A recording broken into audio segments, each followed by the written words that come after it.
Tension করবেন না, প্রধান অতিথি আছে আলহামদুলিল্লাহ। আজকে একজন নয় দুইজন নয়, আমি শুনেছি 65 জন হাফেজে কোরআনের মাথায় পাগড়ি দেওয়া হবে ইনশাল্লাহ। বলবেন না কয়জন?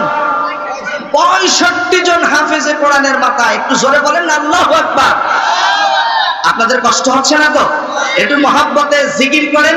30 সেকেন্ড টাইম দিলাম, পেছনে জায়গা হচ্ছে না, আপনি একটু সামনের দিকে এগিয়ে আসেন, একটু জিকির করেন। আর সবাই যারা দাঁড়িয়ে আছেন বসে যান।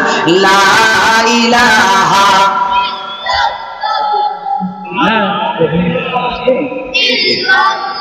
জোরে লা ইলাহা লা ইলাহা ইল্লাল্লাহু মুহাম্মাদুর রাসূলুল্লাহ। সকলে বলেন সাল্লাল্লাহু আলাইহি ওয়াসাল্লাম। Please come to my point. আমি যে আলোচনা রেখেছিলাম একটু সবাই মনোযোগ দৃষ্টি আকর্ষণ করছি। জবান খুলে বলেন, মুসা নবীকে সাহস দিলেন কে? মনে আছে? মুসা নবীকে সাহস দিলেন কে? আল্লাহ পাক বললেন, মুসা ভয় করিও না, তুমি বিজয়ী হবে। আল্লাহ রাব্বুল আলামিন মুসা নবীকে ডেকে বললেন, মুসা তোমার হাতে কি? বলেন তো মুসার হাতে কি ছিল? লাঠি। আল্লাহ পাক রব্বুল আলামিন বলেন, ওয়া আওহাইনা ইলা মুসা আন আলকি আসা।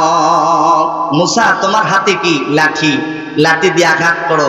লাঠি দিয়ে আঘাত করার সঙ্গে সঙ্গে ফেরাউনের যতগুলো জাদুকর ছিল সব জাদুকর গুলো পরাজিত হয়ে গেল। মুসা নবীকে আল্লাহ পাক বিজয়ী ঘোষণা করলেন। আল্লাহ রাব্বুল আলামিন বলেন, ফাগুলিবু হুনালিকা ওয়ানকালাবু সাগিরিন।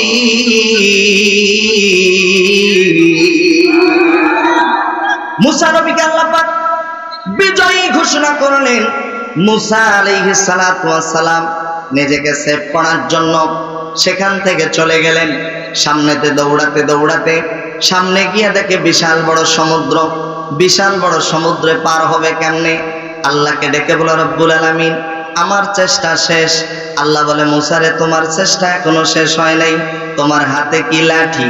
আল্লাহ পাক রব্বুল আলামিন বলেন, ফাআওহাইনা ইলা মুসা আনিদরিব বিআসাকাল বাহার। বাহার মানে নদী, সমুদ্র। এ মুসা তোমার হাতে কি? কয় লাঠি। লাঠি দিয়ে আঘাত করো। লাঠি দিয়ে আঘাত করার সঙ্গে সঙ্গে একটা নয় দুইটা নয়, আপনারা আশ্চর্য হয়ে যাবেন। ওলামায়ে কেরাম আছে, বুখারীর হাদিসের মধ্যে আসছে আল্লাহ পাক মুসা নবীর জন্য 12টা রাস্তা তৈরি করে দিয়েছে। আরো জোরে বলেন কয়টা? জোরে হলো না? আল্লাহর পথে যারা থাকে তাদের জন্য আল্লাহ পাক রাস্তা তৈরি করে দেয়, কিন্তু আল্লাহ রাসূলের বিরোধিতা যারা করে তারা পালানোর জন্য রাস্তা খুঁজে পায় না। এমনকি দাড়ি কাইটা লুঙ্গি টি শার্ট পইরাও পালাতে পারে না। ঠিক কিনা বলেন? একজনকে ধরলো, তা আমারে একাই ধরেন কেন? আমার পাশে আরেকজন আছে, দরবেশ বাবা। কথা বোঝেন নাই মনে হয়? কি বাবা? দরবেশ বাবা। পালাইতে পারছে নাকি? পালাইতে পারে নাই। তবে হ্যাঁ, আজকের এই মাহফিল থেকে আমি একটা প্রস্তাব রাখতে চাই। আগামীতে যে দলেই ক্ষমতায় যাক আমার কোনো আপত্তি নাই, আমাদের কোনো আপত্তি নাই। তবে আল্লাহ পাক রব্বুল আলামিন সূরা নাবার 17 নম্বর আয়াতের ভিতরে বলেন, ইন্না ইয়াউমাল ফাসলি কানা মিকাতা। নিশ্চয়ই নির্ধারিত আছে বিচারের দিন। বিচারের নামে যারা দুর্নীতি করবে, বিনা দোষী লোকগুলোর যারা দোষী সাব্যস্ত করবে, তাদেরকেও একদিন বিচারের কাঠগড়ায় দাঁড়াতে হবে। আওয়াজ দিয়ে বলেন তো ঘোষণা কার? ওই মিস্টার কারামানিক নাম শুনছেন তো? সিলেটের জমিন দিয়ে পালাইতে চাইছিল, পালাইতে পারে নাই। কলার পাতার মধ্যে শুয়েছিল, বিচারের নামে দুর্নীতি করেছিল, বিনা দোষী লোকগুলোরে দোষী সাব্যস্ত করেছিল। আমাদের প্রস্তাব হলো, আগামীতে যে দলেই ক্ষমতায় যাক, প্রত্যেকটা মাদ্রাসা, প্রত্যেকটা প্রাইমারি স্কুল, হাই স্কুল, প্রত্যেকটা কলেজ, ইউনিভার্সিটির সামনে ওই মিস্টার কালামানিকের ছবিটা, যেটা কলার পাতার মধ্যে শুয়েছিল, এই ছবিটা লটকানো দরকার। ইতিহাস থেকে সাক্ষী নিবে, যারাই বিচারের নামে দুর্নীতি করবে, পালানোর জন্য রাস্তা খুঁজে পাবে না। ঠিক কিনা বলেন? আমার প্রিয় ভাইরা, যে কথাটি বলতেছিলাম, মুসা নবীর জন্য আল্লাহ পাক কয়টা রাস্তা বানাই দিয়েছে? 12টা রাস্তা তৈরি করে দিছে। মুসা নবী তার দল বাহিনী নিয়ে চলে যাচ্ছে, পেছনে ফেরাউনের দল বাহিনী চলে আসছে। মুসা নবী তার দল বাহিনী নিয়ে ও পারে চলে গেছে, ফেরাউন তার দল বাহিনী চলে আসছে। আইসা দেখে সমুদ্রের মাঝখানে 12টা রাস্তা। আশ্চর্য হয়ে গেছে। এক পর্যায়ে হামান ডেকে বলে, বন্ধু, যদি মুসারে আটকাতে চাও এই রাস্তা দিয়েই যেতে হবে। হামান ডেকে বলে, বন্ধুরে, যদি মুসারে আটকাতে চাও এই রাস্তা দিয়ে যেতে হবে। ফেরাউন এবার একটা সত্য কথা বলেছে। সত্য কথাটা কি শোনেন। ফেরাউন এবার বলতেছে, হামান, এই রাস্তাটা আমাদের রাস্তা নয় রে পাগলা, এই রাস্তাটা হলো মুসার রাস্তা। একটু জোরে বলবেন না সুবহানাল্লাহ? এই রাস্তাটা কার? মুসার। মনে রাখবেন, যারা ইসলামের বিরোধিতা করে, কোরআনের বিরোধিতা করে, তারা রাতে ঘুমানোর আগে হলেও একটাবার চিন্তা করে ইসলামের পক্ষে যারা কথা বলে তারাই সঠিক। কথা বলেন আমার ভাইরা, খুব মনোযোগ। মুসা নবী পার হয়ে গেছে। হামান ডেকে বলে, বন্ধুরে, যদি মুসারে আটকাতে চাও এই রাস্তা দিয়ে যেতে হবে। ফেরাউন বলে, না, যাব না। এক পর্যায়ে ডেকে বলে, দেখো, আমার পরামর্শে তুমি মিশরে গেছো, আমার পরামর্শে তুমি সরকারি গোরস্থানের দারোয়ান ছিলা, আমার পরামর্শে তুমি ঘুষ খেয়েছো, আমার পরামর্শে সুদ খেয়েছো, আমার পরামর্শে মন্ত্রী হয়েছো, আমার পরামর্শে প্রধানমন্ত্রী হয়েছো, আমার পরামর্শে তুমি নিজেকে রব হিসেবে দাবি করেছো। তুমি যদি তোমার রবের কর্তৃত্ব টিকিয়ে রাখতে চাও, যদি ফেরাউনকে ধ্বংস করতে চাও, মুসারে ধ্বংস করতে চাও, তাহলে এই রাস্তা দিয়েই যেতে হবে। ফেরাউন বলতেছে, কথা তো ঠিক, এর কথাই তো আমার পদোন্নতি হয়েছে। দেরি করে নাই, যখন এই সমুদ্রের মাঝখান দিয়ে রওনা দিয়েছে, আল্লাহ পাক মুসারে ডাক দিয়ে বলে, মুসা, তোমার হাতে কি লাঠি? লাঠি দিয়ে আঘাত করো। অনেক লম্বা ঘটনা বলার সময় নিয়ে আল্লাহর কোরআন থেকে বলার সঙ্গে সঙ্গে মুসা নবী যখন লাঠি দিয়ে আঘাত করেছে, 12টা রাস্তা সমুদ্রের পানিতে পরিণত হয়ে গেছে, সবাই মরে গেছে। কিন্তু ফেরাউন ডোবে ওঠে। এক পর্যায়ে মিস্টার ফেরাউনের কাছে আজরাইল একটা চিরকুট নিয়ে আসছে, যে আমার দিকে তাকান। এই আলোচনা জীবনে শুনছেন কিনা জানি না, আমাদের দেশে একটা প্রবাদ আছে, কেউ যদি অন্যরে গর্তে ফেলার জন্য গর্ত পড়ে, সেই গর্তে কিন্তু নিজেকেই পড়া লাগে। কথা বলে। মিস্টার ফেরাউন মরার আগে একটা আইন পাশ করছিল, কোন বান্দা যদি তার রবকে, তার মনিবকে মনিব হিসাবে স্বীকার না করে, তাহলে তাকে সমুদ্রের পানিতে সুবাইয়া দুনিয়ার থেকে বিদায় করে দেওয়া হবে। যখন চিরকুট নিয়ে আসছে, কার লেখা? আমার লেখা। তাহলে তো তোমার মরা ছাড়া আর কোনো উপায় নাই। এবার ফেরাউন একটু টেকনিক করলো, বনি ইসরাইলরা যে আল্লাহর প্রতি ঈমান এনেছে, আমি ওই আল্লাহর প্রতি ঈমান আনলাম। ডাইরেক্ট না, ইনডাইরেক্ট। কি? ইনডাইরেক্ট ঈমান আনছে। আল্লাহ বলে, আল-আনা ওয়াকাদ আসাইতা ক্বাবলু ওয়া কুনতা মিনাল মুফসিদিন। ফেরাউন, তুমি তো আগে অস্বীকারীর মধ্যে একজন ছিলা, এখন যতই ঈমান আনো কোনো কাজে লাগবে না, এখন তোমাকে ধ্বংস হওয়াই লাগবে। মিস্টার ফেরাউন নিজের তৈরি করা আইনে তার কিন্তু মৃত্যু হয়েছে।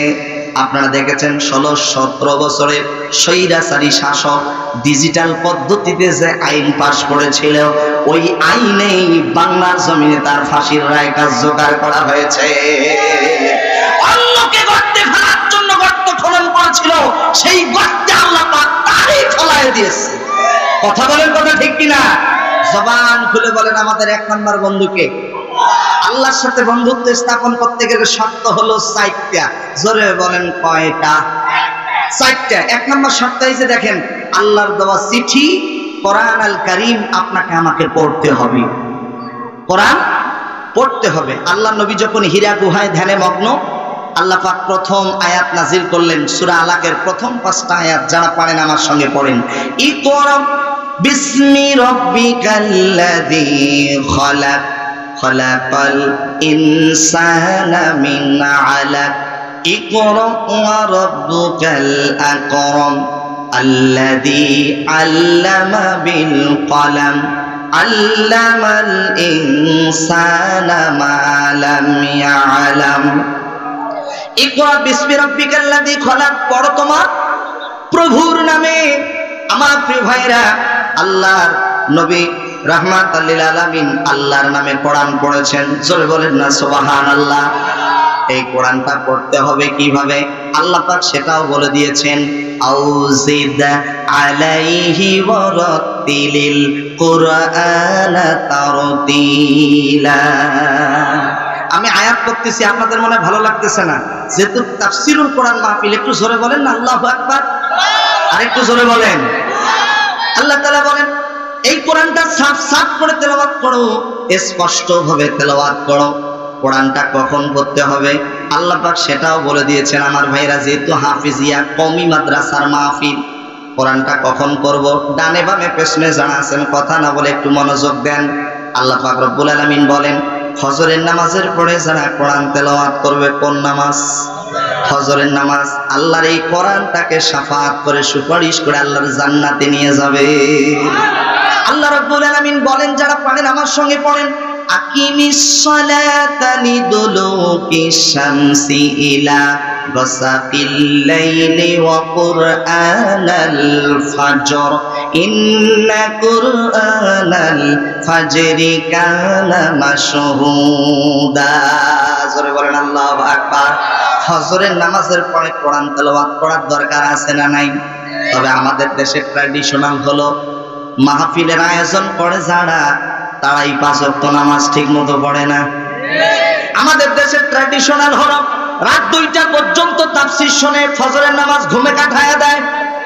অথচ তাফসীর শোনা, এই যে আপনারা মাহফিলে বসে আছেন, মাহফিল শোনা কিন্তু ফরজ নয়। ফজরের নামাজ পড়া কি? ফজরের নামাজ পড়া কি ফরজ। আল্লাহ পাক রব্বুল আলামিন বলেন যারা ফজরের পরে কোরআন তেলাওয়াত করবে আল্লাহর এই কোরআনটাকে সুপারিশ করে আল্লাহর জান্নাতে নিয়ে যাবে। বলেন সুবহানাল্লাহ। কেমন করে ঘুমাও তুমি, কেমন করে ঘুমাও তুমি ফজর করে কাজা, এমনও তো হতে পারে জোহরে জানাজা তোমার, এমনও তো হতে পারে জোহরে জানাজা।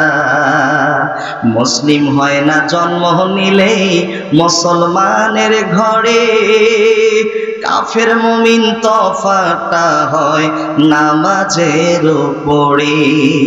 এই জীবনে নামাজ যেন, এই জীবনে সালাত যেন হয় না কবু কাজা, এমনও তো হতে পারে জোহরে জানাজা।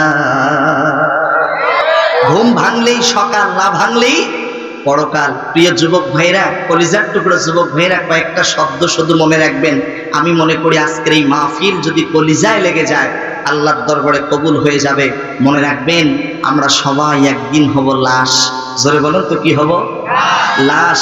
টাকা পয়সা বাড়ি গাড়ি জায়গা জমি যা কিছু থাক না কেন, মনে রাখবেন আজকের মাহফিলের সম্মানিত প্রধান অতিথি আলহাজ একরামুল হক ভরসা আমার একদম প্রিয় একজন মুসল্লি।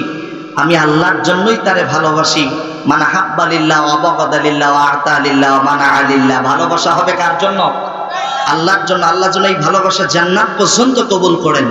আমার প্রিয় ভাইরা, আলহাজ একরামুল হক ভরসা আজকের মাহফিলের সভাপতি এম ঈসা সাহেব যখন মারা যাবে, মারা যাওয়ার সাথে সাথে কেউ বলবে না ঈসাকে তাড়াতাড়ি ঘর থেকে বের করো, কেউ বলবে না আলহাজ একরামুল হক ভরসাকে ঘর থেকে বের করো, কেউ বলবে না ওমর ফারুক সিদ্দিকীকে ঘর থেকে বের করো, বলবে লাশটা তাড়াতাড়ি ঘর থেকে বের করো।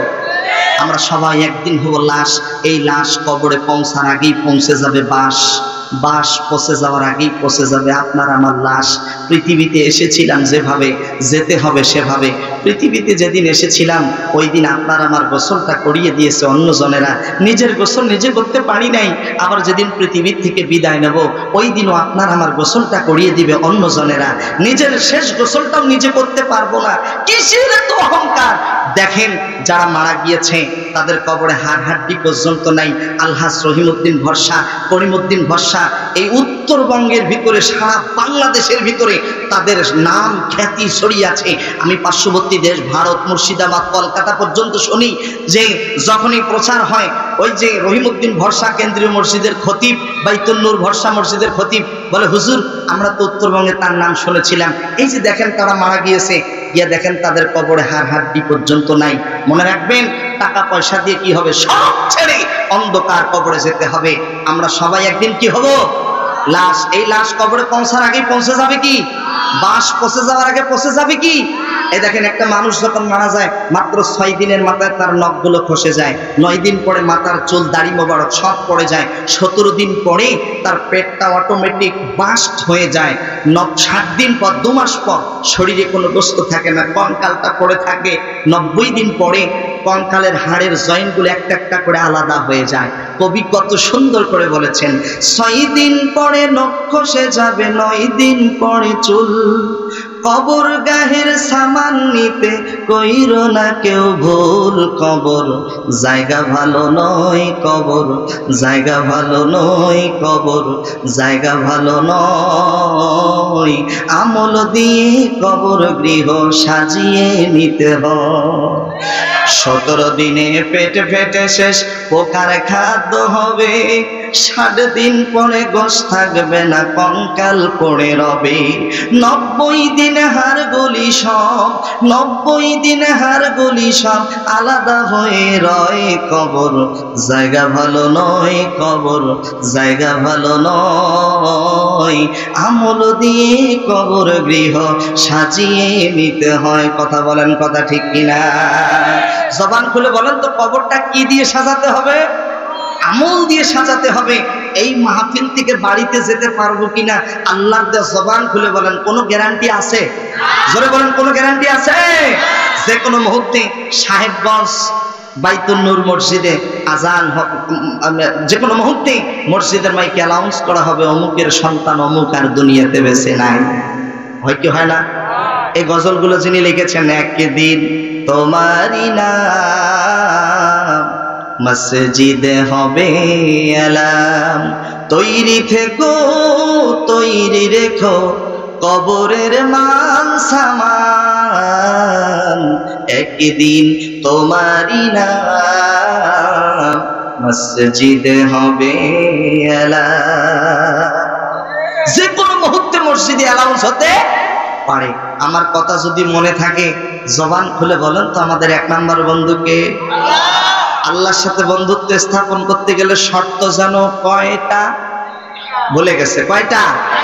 1 নম্বরে কোরআন পড়তে হবে। জোরে বলেন, 1 নম্বরে কোরআন, 2 নম্বরে কোরআন বুঝতে হবে, 2 নম্বরে কোরআন, 3 নম্বরে কোরআন মানতে হবে, 3 নম্বরে কোরআন মানতে হবে, 4 নম্বরে কোরআন পরিবারে, সমাজে, রাষ্ট্রের ভিতরে মানাতে হবে। সুবহানাল্লাহ বলবেন না? তাহলে আল্লাহর সাথে বন্ধুত্ব স্থাপন করতে গেলে শর্ত কয়টা? 1 নম্বরে কোরআন, সবাই বলেন, 1 নম্বরে কোরআন, 2 নম্বরে কোরআন বুঝতে হবে, 3 নম্বরে কোরআন মানতে হবে, 4 নম্বরে কোরআন পরিবারে, সমাজে, রাষ্ট্রের ভিতরে মানাতে হবে। মনে রাখবেন 2 নম্বর, আমি যে পয়েন্টটা বলবো, আল্লাহ পাক বলেন, ওয়ালাকাদ ইয়াসসারনাল কুরআনা লিযিকরি ফাহাল মিন মুদ্দাকির, আল্লাহ পাক কোরআন বোঝা সহজ করে দিয়েছেন। জোরে বলেন সুবহানাল্লাহ। 3 নম্বরে কোরআন মানতে হবে।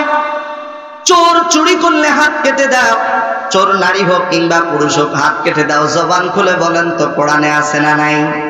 আছে। নাম্বার 4, যারাই আগামীতে রাষ্ট্র ক্ষমতায় যাবে, আল্লাহ পাক বলেন, আল্লাযীনা ইম্মাক্কান্নাহুম ফিল আরদি আকামুস সালাতা, যারাই রাষ্ট্র ক্ষমতায় যাবে, আল্লাহ পাক বলেন, এই জমিনে যাদেরকে কর্তৃত্ব দান করা হবে তারা নামাজ কায়েম করবে। জোরে বলেন সুবহানাল্লাহ।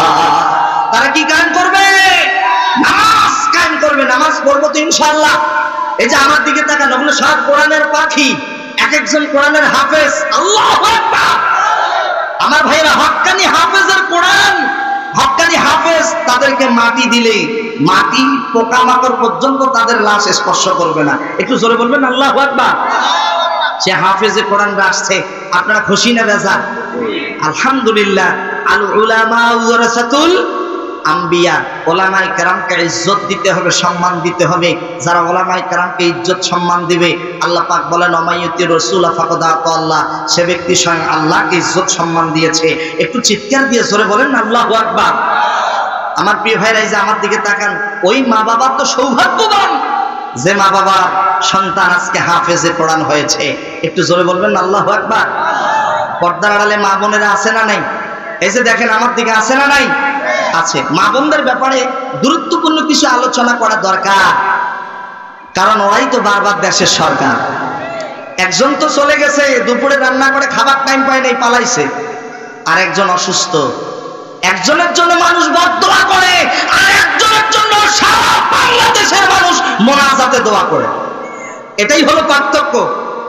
দেশ নেত্রী, আপসহীন নেত্রী বেগম খালেদা জিয়া 3 বারের সফল প্রধানমন্ত্রী।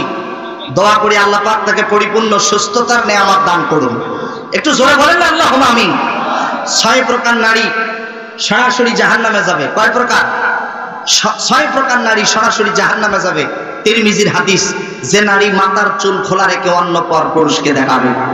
এরকম নারী মনে হয় আমাদের সমাজে নাই। একটু জোরে বলেন আছে না নাই? আমার দিকে তাকান মা বোনেরা, খুব মনোযোগ। 6 প্রকার নারী। আমার আর টাইম নেই, আর মাত্র 10টা মিনিট টাইম আছে। 10টা 30 মিনিট পর্যন্ত টাইম। 10 মিনিটের ভিতরে গুরুত্বপূর্ণ কিছু কথা রয়েছে। প্রধান অতিথি আছে, তিনিও কথা বলবেন। হাফেজে কোরআনদের মাথায় পাগড়ি দেওয়া হবে। একটু মনোযোগ দিয়ে কথাগুলো শুনতে হবে, যেহেতু মা বোনেরাও এসেছে। যদিও বা মা বোনদের ব্যাপারে বিস্তারিত আলোচনা করার সুযোগ পাবো না, আমার পর্দার আড়ালের মা বোনেরা, 6 প্রকার নারী সরাসরি জাহান্নামে যাবে। তিরমিজির হাদিস, নবীজি বলেন, যে নারী মাথার চুল খোলা রেখে অন্য পর পুরুষকে দেখাবে। নাম্বার 2, যে নারী স্বামীকে সম্মান করে না, স্বামীকে রেসপেক্ট করে না, স্বামীর কথা মতো চলে না। নাম্বার 3, যে নারী স্বামীকে বাদ দিয়ে অন্য পর পুরুষের সাথে পরকিয়া করে, অন্য পর পুরুষের সাথে ইয়ারকি তামাশা করে। 4 নম্বরে, যে নারী অপবিত্র থাকার পরও পবিত্র হওয়ার জন্য অলসতা করে। 5 নম্বরে, যে নারী কথায় কথায় মিথ্যা কথা বলে, যে নারী কথায় কথায় কসম করে। 6 নম্বরে, যে নারী মানুষের গীবত করে। এই 6 প্রকার নারীর স্থান হবে জাহান্নাম, জান্নাতে যাওয়ার কোনো সুযোগ হবে না। তবে বুখারীর হাদিস থেকে বলবো, আল্লাহ পাক 10 প্রকার নারীকে ভালোবাসেন। জোরে বলেন সুবহানাল্লাহ। আপনাদের কষ্ট হচ্ছে মনে হয়, একটু জোরে বলেন আল্লাহু আকবার। আর একটু জোরে বলেন আল্লাহু আকবার। আপনারা মন থেকে বলেন, হৃদয় থেকে বলেন। আমাদের উত্তরবঙ্গের ভিতরে মেবি হতে পারে সম্ভবত 87 জন হাফেজে কোরআন জুম্মাপাড়া মাদ্রাসায় পাগড়ি নিয়েছে। জুম্মাপাড়া মাদ্রাসায় হাফেজে কোরআন 87 জন। কয়জন? 87 জন। আর আজকে 65 জন। উত্তরবঙ্গের ভিতরে জুম্মাপাড়া মাদ্রাসা সব থেকে বড় মাদ্রাসা, যেখানে ছাত্রদের সংখ্যা হলো প্রায় 5000-এর অধিক। আর এখানে 65 জন হাফেজ পাগড়ি দেবে। দৃশ্যটা আপনাদের কেমন লাগতেছে? একটু মন থেকে বলেন কেমন লাগতেছে? আলহামদুলিল্লাহ। এই যে দেখেন, এগুলোই হচ্ছে আমাদের মডেল। আমরা তো শুধু শাহরুখ খানের পিছনে দৌড়াই, চিত্রনায়ক সাকিব খানের কাছে দৌড়াই, ক্রিকেটার সাকিব আল হাসান বাড়ি দেই, গাড়ি দেই। অথচ হাফেজে কোরআনদেরকে নিয়ে আমরা কোনো সংবর্ধনা দেই না, হাফেজে কোরআনকে কোনো উপহার দেই না। অথচ বাংলাদেশে বাড়ি পাওয়ার যোগ্য, গাড়ি পাওয়ার যোগ্য হলো এই হাফেজে কোরআনরা। কথা বলেন, কথা ঠিক কিনা? আমরা মডেল হিসেবে গ্রহণ করছি ওই চিত্রনায়ক সাকিব আল হাসান, ক্রিকেটার সাকিব আল হাসান। ও যুবক ভাইরা মনে রাখবেন প্লিজ, লাকাদ কানা লাকুম ফি রাসূলিল্লাহি উসওয়াতুন হাসানাহ। আমাদের মডেল, আমাদের আদর্শ জনাবে মুহাম্মদুর রাসূলুল্লাহ সাল্লাল্লাহু আলাইহি ওয়াসাল্লাম। তিনি খাদেমের সাথে উত্তম আচরণ করেছেন, তিনি স্ত্রীদের সাথে উত্তম আচরণ করেছেন, তিনি সহকর্মীদের সাথে উত্তম আচরণ করেছেন। এই যে দেখেন, প্লিজ স্টেজে যারা আছেন মাত্র 2-4 মিনিট একটু মনোযোগ দেন। আল্লাহ নবী সাথীদের সামনে কিরকম আচরণ করেছেন, যেহেতু ওলামায়ে কেরাম তাদের সামনে বলছি। আল্লাহ নবী সাহাবীদেরকে নিয়ে একসাথে খেজুর খায়। নবীজির পাশেই বসেছে নবীজির জামাতা, নাম হলো হযরত আলী। সবাই খেজুর খায়, বেশিগুলো আটিগুলো সামনে রাখে। কিন্তু নবীজি খেজুর খেয়ে বেশিগুলো আটিগুলো সামনে না রেখে হযরত আলীর সামনে রাখে। কিছুক্ষণ পরে খেজুর খাওয়া শেষ। আল্লাহ নবী ডাক দিয়ে বলে, সাহাবীরা দেখো, আল্লাহ আমাকে এমন একটা জামাই দিছে, খাদক জামাই, খালি খায় আর খায়, সবার সামনে অল্প বেশি, আর আমার জামাই আলীর সামনে ডাবল বেশি। হযরত আলী এবার রসিকতার ছলে বলতেছে, ইয়া রাসূলুল্লাহ আপনি তো আমার থেকেও বড় খাদক। কেমনে? ইয়া রাসূলুল্লাহ একসাথে খেজুর খাওয়া শুরু করছি, সবার সামনে বেশি আছে, আটি আছে, আপনার সামনে কোনো আটি নেই, আপনি আটি বেশি সহ খাইছি। কি সুন্দর রসিকতা, একটু জোরে বলেন না সুবহানাল্লাহ। নবীজি স্ত্রীদের সাথে উত্তম আচরণ করেছেন। এই যে আমার দিকে তাকান, ওলামায়ে কেরাম আছে, নবীজির 11 জন স্ত্রী ছিল, 2 জন দাসী ছিল। নবীজির স্ত্রীদের মাঝে একদিন ঝগড়া লাগছে, এ বলে আমি নবীজিকে বেশি ভালোবাসি, ও বলে আমি নবীজিকে বেশি ভালোবাসি। ঠিক ওই মুহূর্তে নবীজি বাড়িতে আসছে, নবীজির স্ত্রীগণ ডেকে বলে, ইয়া রাসূলুল্লাহ আমাদের মাঝে ঝগড়া লাগছে, সমাধান করে দেন। কি নিয়ে? আপনি আপনার কোন স্ত্রীকে বেশি ভালোবাসেন, তাড়াতাড়ি ফয়সালা দেন, উত্তর দেন। আল্লাহ নবী একটু হিকমত অবলম্বন করলেন, উদউ ইলা সাবিলি রাব্বিকা বিল হিকমা। নবীজি হিকমত অবলম্বন করে বললেন, শোনো আমি আমার কোন স্ত্রীকে বেশি ভালোবাসি এই ফয়সালা আমি এখন দেব না, আগামীকাল সকালবেলা দেব। এই কথা বলে নবীজি চলে গেলেন। রাত যখন গভীর হয়ে গেছে, নবীজি একটা খেজুরের পোটলা, খেজুরের ব্যাগ হাতের মধ্যে নিয়েছে। খেজুরের ব্যাগ হাতের মধ্যে নিয়ে প্রত্যেকটা স্ত্রীর ঘরে গিয়া সবার ঘরে 2টা করে খেজুর দিয়েছে, সবার কাছ থেকে ওয়াদা নিয়েছে, তোমাকে 2টা খেজুর দিলাম, এই কথা যেন অন্য কেউ না জানে, আমানত রাখবা, ওয়াদা দাও। সবাই ওয়াদা দিয়েছে, 2টা খেজুর দিয়েছেন, কাউরে বলবো না। পরদিন সকাল হয়ে গেছে, নবীজির স্ত্রীগণ নবীজির দিকে চাতক পাখির ন্যায় তাকায় আছে, না জানি কোন স্ত্রীর কথা বলে। নবীজি ডাক দিয়া বলে, আমার স্ত্রীগণ শোনো, গতকাল রাত্রে আমি যার ঘরে গিয়ে 2টা খেজুর দিয়েছি তারে আমি সব থেকে বেশি ভালোবাসি। সবাই মাথা নিচু করে মুস্কি মুস্কি হাসে, কারণ সবাইকে নবীজি কয়টা করে খেজুর দিয়েছে। দেখেন কত সুন্দর ইনসাফপূর্ণ আচরণ, একটু জোরে বলুন না সুবহানাল্লাহ। নবীজি ছোট্ট ছোট্ট বাচ্চাদের সাথে উত্তম আচরণ করেছেন। এই যে ছোট্ট ছোট বাচ্চাগুলো, তাদের সাথে উত্তম আচরণ করতে হবে। যে আমার দিকে তাকান, এই কথাটা বলি আপনাদের কাছ থেকে বিদায় নেব। আমরা আতর ব্যবহার করি, এখানে নবীজি আতর ব্যবহার করতেন হাতের তালুতে। কিতাবের মধ্যে আসছে রাইহাতাইন, নবীজি বলেন আমার ইমাম হাসান হুসাইন হলো আমার পারফিউম, আমার আতর। এমন কোন জায়গা নাই ইমাম হাসান হুসাইনকে নবীজি আদর করে নাই।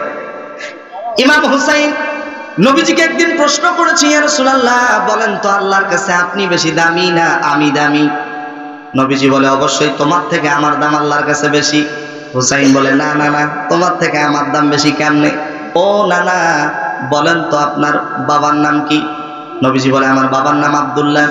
ও না না, আপনার বাবার নাম আব্দুল্লাহ, আগে পরে কোনো টাইটেল আছে দেখি? কোনো টাইটেল নাই। আপনি কি জানেন আমার বাবার নাম কি?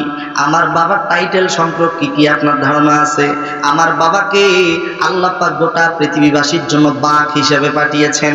আমার বাবার নাম হলো আলী কাররামাল্লাহু ওয়াজহাহু। ও নানা, বলেন তো আপনার বাবার দাম আল্লাহর কাছে বেশি না আমার বাবার দাম বেশি? নবীজি বলে, হুসাইন রে, আমার বাবা আব্দুল্লাহ থেকে তোমার বাবা আলীর দাম আল্লাহর কাছে অনেক বেশি। নবীজি এবার ইমাম হোসেন ডাক দিয়ে বলে, না না, বলেন তো আপনার মায়ের নাম কি? এই প্রশ্ন যখন করেছে, নবীজি ডাক দিয়ে বলে, আমার মায়ের নাম হলো আমেনা। জবান খুলে বলেন তো নবীজির মায়ের নাম কি ছিল? আমেনা। ইমাম হোসেন ডাক দিয়ে বলে, না না, আপনি কি জানেন আমার মায়ের নাম কি? আমার মা কোনো সাধারণ মা নয়, আমার মা হচ্ছে জান্নাতের সর্দারিনী, খাতুনে জান্নাত ফাতেমাতুজ জোহরা রাদিয়াল্লাহু তাআলা আনহা। ও নানা, বলেন তো আমার আল্লাহর কাছে আপনার মায়ের দাম বেশি না আমার মায়ের দাম বেশি? নবীজি বলে, হুসাইন রে, আমার মা আমিনার থেকে তোমার মা ফাতেমার দাম আল্লাহর কাছে অনেক বেশি। সুবহানাল্লাহ বলেন। ও নানা, 3 নাম্বার প্রশ্ন, এবার বলেন তো আপনার নানির নাম কি? নবীজি ডাক দিয়ে বলে, আমার নানির নাম হলো বাররা বিনতে আব্দুল উজ্জা। ও নানা, আপনার নানির নাম বাররা বিনতে আব্দুল উজ্জা। জীবনে কেউ নাম শুনছে, কেউ নাম শোনে নাই। আপনি কি জানেন আমার নানির নাম কি? আমার নানি সাধারণ কোনো নানি নয়, আমার নানিকে স্বয়ং আল্লাহ পাক আরশে আজিম থেকে সালাম জানিয়েছে। আমার নানি সর্বপ্রথম মক্কার জমিনে আপনার হাতে হাত রেখে কালেমা পড়ে মুসলমান হয়েছে। আমার নানি হচ্ছে খাদিজাতুল কুবরা আত-তাহেরা। ও নানা, বলেন তো আপনার নানির দাম বেশি না আমার নানির দাম বেশি? নবীজি ডাক দিয়ে বলে, হুসাইন রে, আমার নানি বাররা বিনতে আব্দুল উজ্জা থেকে তোমার নানি খাদিজার দাম আল্লাহর কাছে অনেক বেশি। ও নানা, সর্বশেষ আপনার কাছে প্রশ্ন, দাদা বলেন তো আপনার নানার নাম কি? নবীজি ডাক দিয়া বলে, আমার নানার নাম হচ্ছে ওয়াহাব ইবনে আব্দে মানাফ। নানা, আপনার নানার নাম ওয়াহাব ইবনে আব্দে মানাফ। জীবনে কেউ নাম শুনছে, কেউ জীবনে নাম শোনে নাই। আপনি কি জানেন আমার নানার নাম কি? আমার নানা কোনো সাধারণ নানা নয়। আমার নানাকে আল্লাহ পাক গোটা পৃথিবীর কাফেরদের জন্য আল্লাহ পাক রহমত হিসেবে পাঠাইছেন, গোটা পৃথিবীর মানুষদের জন্য আল্লাহ পাক রহমত হিসেবে পাঠিয়েছেন। আমার নানারে গাছে চেনে, মাছে চেনে, পশু পাখি চেনে। আমার নানার সুপারিশ ছাড়া কেউ জান্নাতে যেতে পারবে না। আমার নানা হচ্ছে রাহমাতাল লিল আলামিন, জনাব মুহাম্মদুর রাসূলুল্লাহ সাল্লাল্লাহু আলাইহি ওয়াসাল্লাম। এই কথা বলার সঙ্গে সঙ্গে নবীজি আমার ইমাম হুসাইনকে কোলের মধ্যে জড়ায় ধরে বলে, হুসাইন রে, আজকে আমি তোমার কাছে হেরে গেলাম, তুমি জিতে গেছো। জোরে বলেন সুবহানাল্লাহ। আল্লাহর নবী ছোট ছোট বাচ্চাদের সাথে উত্তম আচরণ করেছে। আমি বিনয়ের সাথে বলবো, এই হাফেজে কোরআনদের সাথে যদি সম্পর্ক রাখেন, কিয়ামতের ময়দানে একজন হাফেজকে বলা হবে, পড়ো, পড়তে থাকো, চড়তে থাকো। একটা আয়াত পড়বে, 1000 আয়াত পড়বে, 1000 তলা বিশিষ্ট বাড়ি আল্লাহ তাআলা একজন হাফেজে কোরআনকে দান করবেন। এখন বলতে পারেন, হুজুর হাফেজে কোরআন কি একাই থাকবে এত বড় বিল্ডিং এ? 6666 আয়াত এত বড় বিল্ডিং এ থাকবে না। বুখারীর হাদিসের মধ্যে আসছে, ওলামায়ে কেরাম আছে, যারা এই মাদ্রাসায় দান করবে, এই মাদ্রাসার সাথে যারা সম্পৃক্ত রাখবে, নিজে না খেয়ে বাচ্চাগুলোর যারা খাওয়াবে, তাদের জন্য আল্লাহ পাক হাফেজদের সাথে একটা করে ফ্ল্যাট বরাদ্দ করবে। আরেকটু জোরে বলেন, হাফেজদের সাথে আমরা জান্নাতের ভিতরে থাকতে চাই কি চাই না? জোরে বলেন, চাই কি চাই না? আল্লাহ তাআলা আমাদের সবাইকে হাফেজে কোরআনদেরকে ভালোবাসার তৌফিক দান করুন। একটু জোরে বলতে হবে আল্লাহুম্মা আমিন। আমার প্রিয় ভাইরা, প্রধান অতিথি মহোদয় বসে আছে। আমার জানা মতে কোনো মাহফিলে গিয়া এত সময় দেয় না, ব্যস্ত মানুষ, তারপরে অনেক সময় দিয়েছে। আল্লাহ তার নেক হায়াত দান করুন। অনেক নেতৃবৃন্দ এখানে উপস্থিত আছেন, আল্লাহ পাক সবাইকে কবুল করুন। আর আপনারা জানেন, এই কাউনিয়া পীরগাছার একেবারে যিনি বীর সৈনিকের মতো বাড়ি ঘর ছেড়ে যিনি অবিরাম ছুটে চলেছেন, আলহাজ ইমদাদুল হক বর্ষা, সেই ইমদাদুল হক বর্ষা ভাই বিএনপির মনোনীত পদপ্রার্থী। দোয়া করি আল্লাহ পাক ওয়ারাফা'না লাকা যিকরা, ইজ্জত সম্মান দেওয়ার মালিককে আল্লাহ তার ইজ্জত সম্মান বাড়িয়ে দিন। জোরে বলেন আমিন। আমার প্রিয় ভাই এসেছেন আলহাজ ইকরামুল হক বর্ষা, দোয়া রাখবেন আল্লাহ পাক যেন তার মনের নেক চাওয়াগুলিকে কবুল করেন। তার দুটি মেয়ে আছে, দুটি মেয়ের জন্য দোয়া করি আল্লাহ তাআলা খাদিজাতুল কুবরার কাতারে, আল্লাহ তাআলা আম্মাজান খাদিজাতুল কুবরা তাহেরার কাতারে কবুল করুন। জোরে বলুন আমিন। মা বোনেরা যারা এসেছেন, বিস্তারিত কথা বলার সময় পেলাম না। আগামী 12ই ডিসেম্বর মাহফিল আছে হারাগাছ ফাতাংটারিতে, সেখানে আমি প্রধান মেহমান হিসেবে থাকব। প্রধান অতিথি হিসেবে আজকের যিনি আছেন আলহাজ ইকরামুল হক বর্ষা সেখানে আসবেন। যেহেতু আমার পরে আরেকজন আলোচক আছে, বিস্তারিত কথা বলার সুযোগ পেলাম না। যদি আল্লাহ তাআলা তৌফিক দান করে আগামীতে দেখা হলে অসমাপ্ত আলোচনা শেষ করব ইনশাআল্লাহ। আমার ছেলের জন্য দোয়া করবেন। আজকে 65 জন ছেলের ভিতরে আমার ছেলেটাও আছে। আমার ছেলেটা গত 21শে নভেম্বর জুম্মাপাড়া মাদ্রাসা থেকে পাগড়ি নিয়েছে, আজকে এখান থেকেও পাগড়ি নেবে। আল্লাহ তাআলা প্রত্যেকটা হাফেজে কোরআনকে কবুল করুন। আর একটু জোরে বলেন আমিন। আল্লাহ তাআলা আজকের মাহফিলের সম্মানিত সভাপতি, প্রধান অতিথি, বিশেষ অতিথিবৃন্দ যারা আছেন, আল্লাহ পাক সকলকে কবুল করুন। জোরে বলুন আল্লাহুম্মা আমিন। সকলের সুস্বাস্থ্য দীর্ঘায়ু কামনা করে আমার অসমাপ্ত আলোচনা এখানে সমাপ্ত করছি। ভালো থেকো বন্ধু, যদি বেঁচে থাকি দেখা হবে আবার, দেখা হবে আবার। চারিদিকে মৃত্যুর হাহাকার শুনি, ক্রন্দন হৃদয়ে সবার। মনটারে ধুয়ে মুছে সাফ করে নাও, বেলা বুঝি হয়েছে যাওয়া। দেখা হবে আবার, বলেন দেখা হবে আবার, দেখা হবে আবার, দেখা হবে আবার। যদি দুনিয়াতে দেখা নাও হয়, এই যে দেখেন ডানে অনেক ওলামায়ে কেরাম আছে, যদি দুনিয়াতে দেখা নাও হয়, আজকের মাহফিলের সম্মানিত প্রধান অতিথি, বিশেষ অতিথিবৃন্দ, সভাপতি, আলোচক বৃন্দ, বক্তা বৃন্দ, শ্রোতা বৃন্দ, আল্লাহ তাআলা যেন আমাদের সবাইকে একসাথে জান্নাতের ময়দানে দেখা করার তৌফিক দান করেন। এই আশাবাদ ব্যক্ত রেখে সকলের সুস্বাস্থ্য দীর্ঘায়ু কামনা করে আলোচনা শেষ করছি। আখির দাওয়ানা আলহামদুলিল্লাহি রাব্বিল আলামিন। বিদায় সালাম মেহেরবানি করে সকলেই সালামের জবাব দেবেন। এখন হাফেজ ছাত্রদের পাগড়ি দেওয়া হবে। প্রধান অতিথি মহোদয় কথা বলেই প্রধান বক্তা কথা বলবেন। বিদায় সালাম, সবাই সালামের জবাব দিবেন।